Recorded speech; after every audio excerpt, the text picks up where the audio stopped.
everybody, happy Sunday. I hope that wherever you are and whatever you are doing, you are having a fantastic weekend. This week on our Sunday Musing, I am holding the camera at arm's length. I normally put it on the back of the vehicle, but it is sort of thinking about raining here right now, so the camera is under the eave of the garage. You're going to have to put up with me holding the camera at arm's length and talking to you like that. But it's okay, because today we're going to be talking about this truck right there.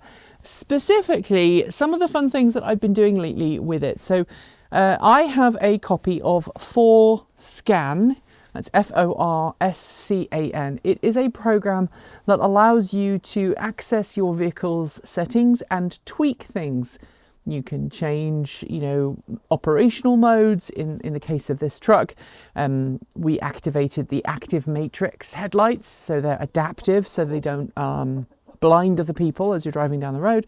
You can access a setting that when you have a trailer attached, if you turn on the indicator to go left or right, the relevant camera feed is displayed on the center screen, which is really useful. It means you don't have to have massive mirrors, although I may end up getting massive mirrors. And it's got me thinking, because I've been talking to friends and family members and colleagues about those modifications. And some people have been like, oh, I would never have done that. That would have voided my warranty. I would worry, if I took it back to the dealership, if the dealership's going to turn around and say, I'm sorry, you modified your vehicle, you did something you shouldn't, now we are going to make you pay. I am curious, is that something that you worry about, especially with a brand new vehicle? Obviously this car here, this is my wife's Chevrolet Bolt with a B.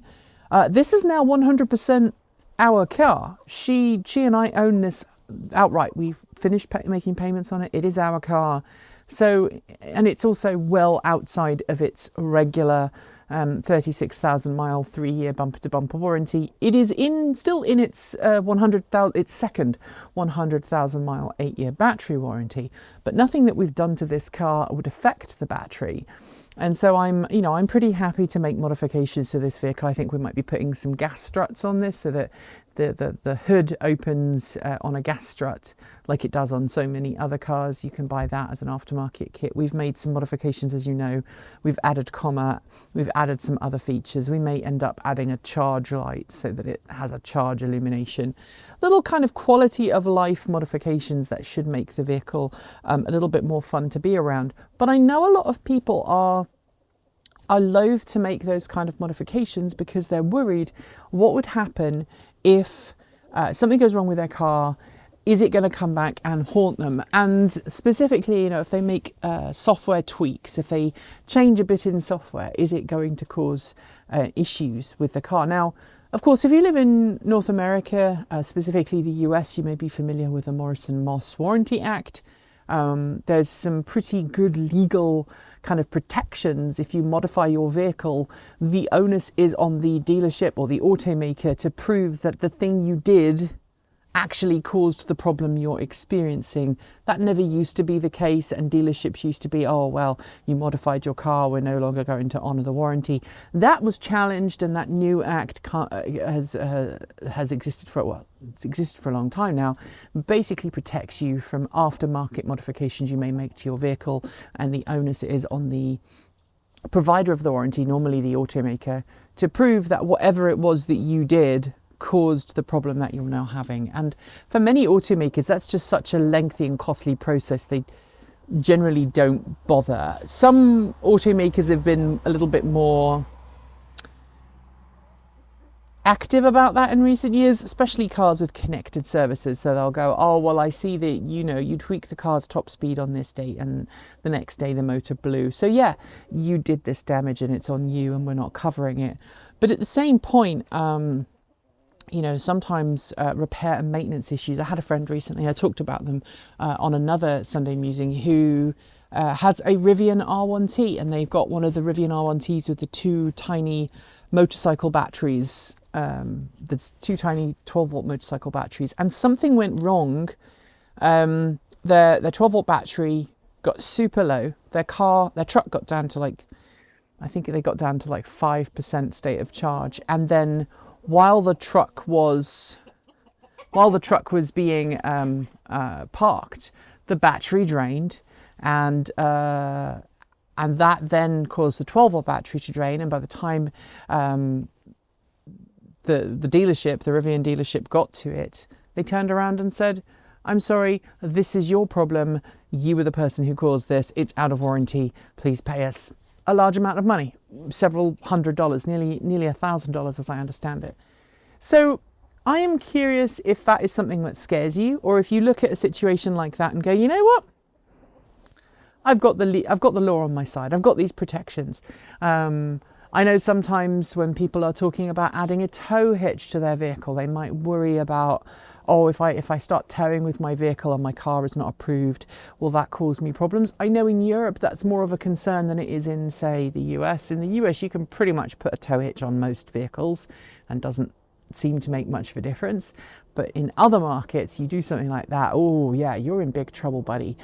You just kind of broke your warranty and tore it up and torched it and did all those other things. I'm laughing because Sky has come out to say hello, and my wife is trying to get Sky to go back inside. It's not working.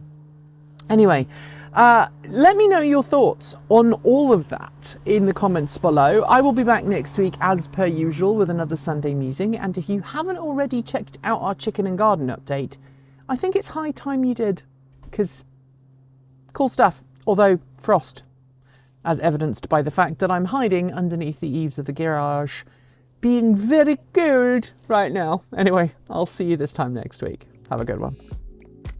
Thanks for joining me today, and if you've got thoughts, make sure you leave them below in our Discord chat room, or you can reach out to us on Mastodon. Thanks to the amazing list of people scrolling by on your screen right now. They are some of the more than 1,500 people that help make this channel possible by funding it through Patreon and YouTube, covering our bills, paying our team, and making sure we can be 100% independent. If you'd like to join them and see your name listed here, just follow the links below. There are a range of different tiers you can sign up for, from as little as $1 a month, or if you pay yearly, $10.08 a year. A massive welcome to our newest supporters, Ralph Koenig, Mr. Eldritch, Dwayne Adiger, and Corey Singletray. To join our list and get your shout out, become a paid Patreon member for your week of fame.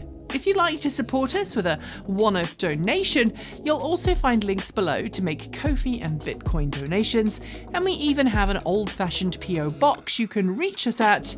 The address is listed below. And of course, if you're in need of some swag, you'll find our swag store link in the down below as well. This month, we are celebrating Wrangling EV FUD with a fantastic t-shirt design by our in-house artist and animator Erin.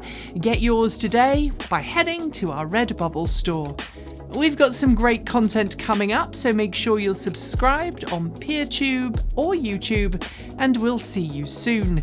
We make new videos every Monday, Wednesday, Friday, Saturday, and Sunday. If you want more, the mighty algorithm thinks you'll like this video, but we also think that this one is well worth a look. See you soon, and as always, keep evolving.